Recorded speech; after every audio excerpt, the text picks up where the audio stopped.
Hey y'all, this is Finalizing with Crescent City Conjure, and today I wanted to talk about spiritual baths and washes. I sell spiritual baths and washes on my website, crescentcityconjure.us, and I wanted to give everyone a little bit of insight in what goes into making these spiritual baths and what makes them so special. So before we begin, I want to say that spiritual baths are deceptively simple. They're relatively easy to make, but it's the love, the time, and the care that goes into making them that allows them to sing with power. And when they interact with you or with your client, they have the ability to pull off negativity, pull off negative spirits, pull off evil eye, pull off the things that are going to make you feel stuck in the mud, that are going to make you feel like you can't move forward in life. So to begin, of course, you just want to start with some regular water. It could be purified water or spring water, but the truth is they didn't have that back in the day. So just tap water is fine. You can get all fancy if you want, but whatever water you have is going to be great to use. If you have local herbs, I suggest that you start with that. If you have herbs that you grow, that's all the better. This is a mix of hyssop and angelica root. It's about half a cup. I always tell my clients to use about half a cup of herbs because it's just a really great ratio to about 3 cups water. This isn't 3 cups water, but this is just for an example. So I want you to have 3 cups of water, and I want you to have about half a cup of herb. Before you even grind your herbs, before you have them in a bowl for your bath, you want to bless your herbs. You want to make sure that they have their offerings and that prayers are said over them so that they have life. Dried herbs need to be empowered because they've lost a portion of their life in the drying out process. So you want to give them a portion of that life back. Once the blessings have been done over the herbs, go ahead and pour that into your water. I like my hands to be interactive with everything that I do. If I'm making a gree-gree, if I'm making a bath, if I'm making a soap, if I'm making a candle, whatever I'm doing, I want to make sure that all the herbs are involved with my body. And when you say that you're working with the spirit of something, you're talking about the physical and the spiritual. You have to entangle yourself in these things, and you are entangled in all of the work that you do, be it positive or negative. So this is a lesson that I want you to take, that you yourself are entangled in the work. And you can't be afraid to get your hands dirty. Either way, if you're going to do something positive or negative, you can't be afraid to get your hands dirty and really get to know these herbs and know these ingredients. So take some time and let those herbs get to know that water a little bit. Let them sit in there.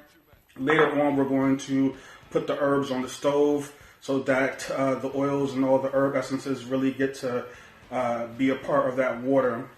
And you can even strain the herbs out so that the herbs don't get stuck in your drain. Next, we're going to put sea salt in our water. Salt has always been a preservative. It's always been a cleanser. Sea salt especially is a spiritual cleanser.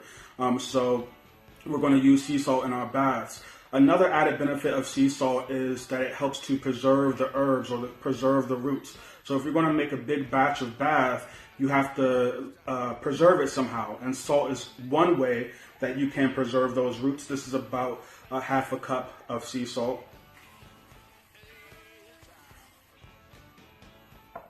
Go ahead and pour that into your water.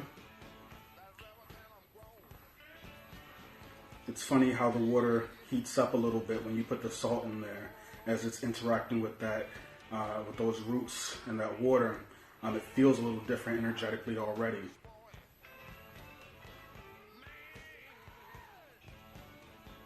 This is just a really simple bath. There are a million different recipes out there. Back in the day, they probably weren't going to go on an expedition for hyssop and angelica root. They were going to use simple things that they had in their kitchen cabinet, like coffee or lemon juice, and add that to the bath so that they can cut and clear portions of negativity that might be surrounding them. So if you don't have the fancy ingredients, you don't have the hyssop and you don't have the angelica root, what I suggest is that you just look out of your front door, try to identify the plants there, give them offerings, and take a little bit of those and use them in your bath. or just use what you have in your cabinet. If you have lemon juice or if you have coffee grinds, those are also really great cleansers that won't irritate your skin. Lastly, but not least, we're going to add some type of alcohol ingredient. Now, if you are using a bath on a child, of course, I don't suggest this, but alcohol is another thing that's going to help preserve your bath if you're going to make a big batch. It also adds a little bit of fire water into your bath. That's going to assist with the spiritual cleansing. It's also a very potent physical cleansing. So you're adding layers of medicinal and spiritual, and that's what a bath should be about. This is a very simple recipe. It's hyssop, angelica root, sea salt, and Florida water. So we're going to just open up our Florida water.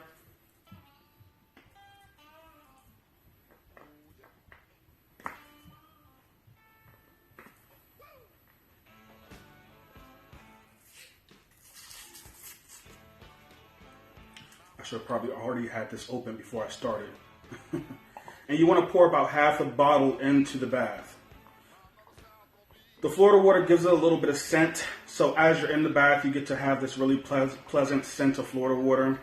It also gives all of those herbs and roots that are in the Florida water assist with the bath. And this heats the bath up again, so it's just very interesting to see how these ingredients interact with each other.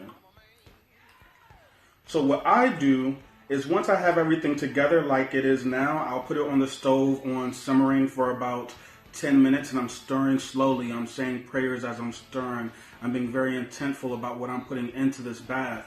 And after those 10 minutes of it simmering, I'll let it sit for a little bit, get those essences into the water itself, and let the sea salt and let the alcohol. When I say alcohol, it could be beer. It could be red wine. Both of those are medicinal and spiritual baths. So those are ingredients that you could potentially use. But be very careful. You want to make sure that you don't have any adverse reaction to using alcohol in your bath. And if you take a lot of spiritual baths, pouring these roots down the drain could clog your drain. After you boil it, those spirits of the roots are in the water itself, so you can go ahead and strain the herbs out if you don't want to affect your bath negatively. On CrescentCityConjure.us, I have fire bath, heed my command bath.